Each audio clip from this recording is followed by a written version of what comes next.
আসসালামু আলাইকুম। আমি ঐশী। আমার চ্যানেল ঐশী ডেইলি স্টোরিতে সবাইকে অনেক স্বাগতম। ইফতারির পরে বেরিয়ে পড়েছি ঈদ শপিংয়ে। ঈদের সময় মার্কেটগুলো দেখতে কিন্তু বেশ ভালোই লাগে। সব দিকে আলো আর আলো। চলে এসেছি আর্টিসনে। ঈদের শপিংটা প্রথমে বাচ্চাদেরকে দিয়েই শুরু করি, কারণ তাদের প্রায়োরিটি আগে, তাই নয় কি? সবার বাসায় মনে হয় একই অবস্থা। আর আমার ছেলেটা জামা কাপড়ের বিষয়ে বেশ চুজি। শক্ত প্যান্ট পরবে না, ফুল হাতার শার্টে গরম লাগে। তার কাছে সবথেকে কমফোর্টেবল ড্রেস হলো ঢোলা ঢোলা গ্যাবার্ডিনের প্যান্ট আর টি শার্ট। আর আর্টিসনে প্রচুর টি শার্টের কালেকশন। মন মতন সময় নিয়ে বেছে বেছে কেনা যায়। ছেলের জন্য কয়েকটা টি শার্ট আর প্যান্ট নিয়ে নিয়েছি। চলে এসেছি খুলনার নিউ মার্কেটে। বেশ কিছুদিন আগে অনলাইন থেকে একটা জামা কিনেছিলাম, সেটাই দর্জির কাছে বানাতে দিয়ে যাব। সবসময় এক জায়গা থেকেই বানাই।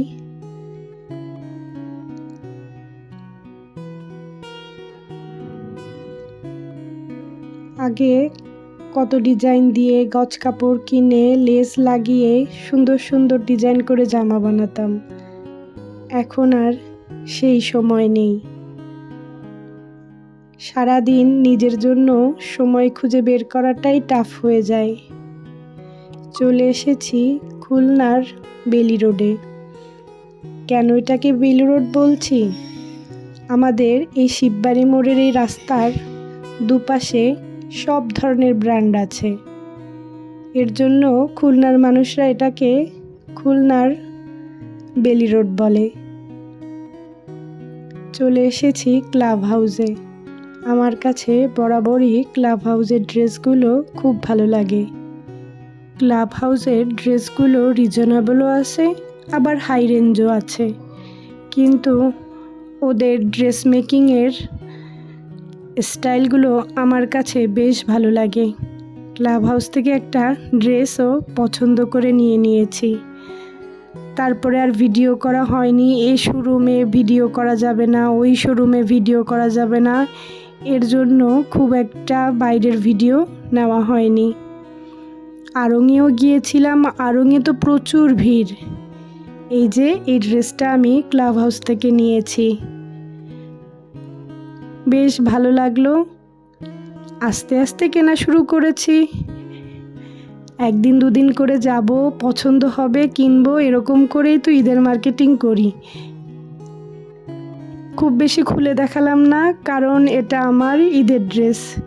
ছোটবেলায় ঈদের ড্রেস তো মানুষকে দেখাতামই না। ঈদের দিন সকালে উঠে পরার পরে সবাই সেই ড্রেসটা দেখতে পেত। আসলে ছোটবেলার ঈদের কি যে একটা আমেজ ছিল। সেই দিনগুলো জীবনে হয়তো আর ফিরে পাবো না। ভাবলেই মনটা বেশ খারাপ লাগে। দাদু বাড়ি যেতাম, সবাই মিলে গোসল করতাম, সবাই মিলে নতুন জামা পরে সেজে গুজে বাবার হাত ধরে ঈদগাহে যেতাম। সেই যে দিনগুলো। এই কাপড়গুলো আমি বাসায় পরার জন্য নিয়েছি।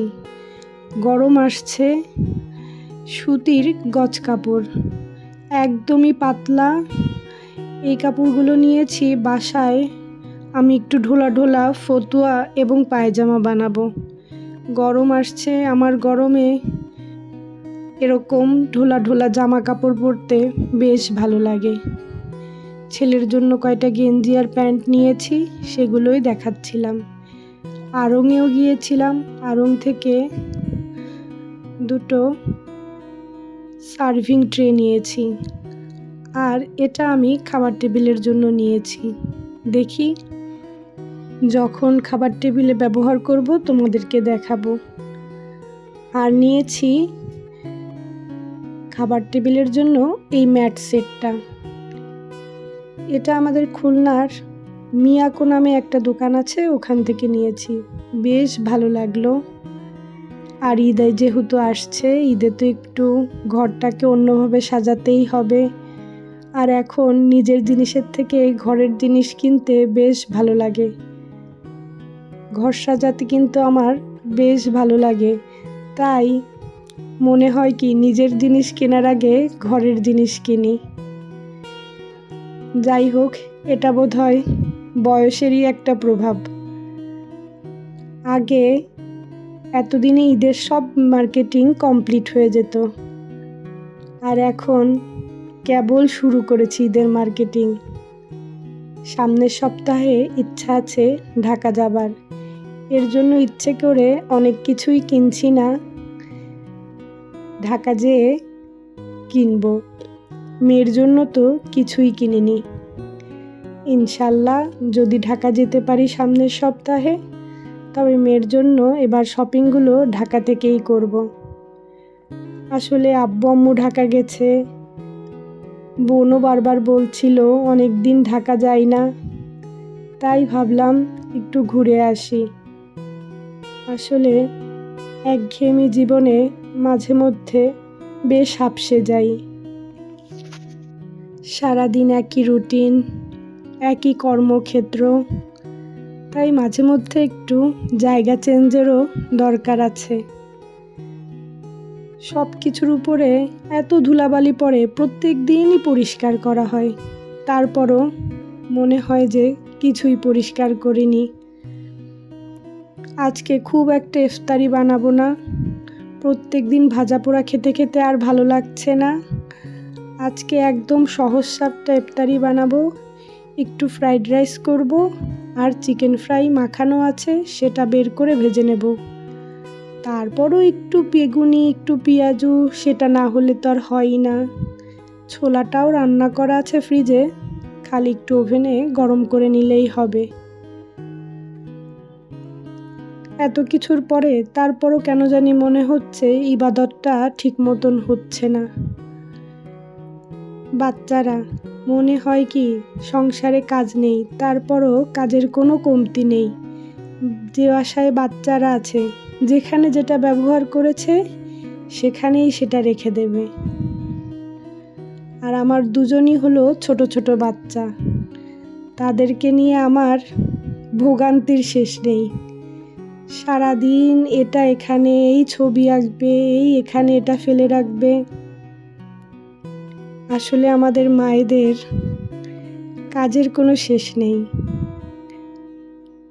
সংসারের কাজ, বাচ্চাদের ডিউটি, মাঝে মধ্যে তো নিজেদের জন্য সময় পাওয়া যায় না। ভেজিটেবল রোলের জন্য একটু সবজি করে নিয়েছি।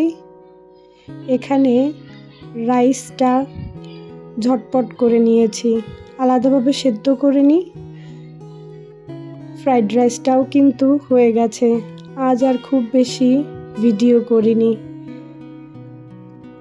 সব কিছুই আজকে ঝটপট। তোমাদের সাথে কথা বলতে বলতে ভিডিওর একদম শেষ পর্যায়ে চলে এসেছি।